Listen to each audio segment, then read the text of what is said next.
દેવાંશી પરેશભાઈ છે।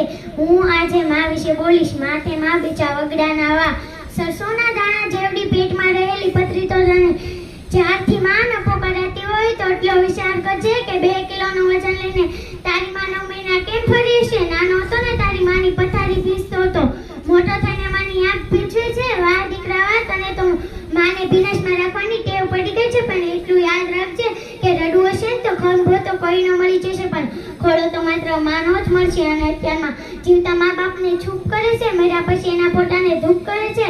વાહ દીકરા વાહ, કેવી કરુણતા। મંદિરની શોભા ભગવાન છે ને તો ઘરની શોભા માતા પિતા છે।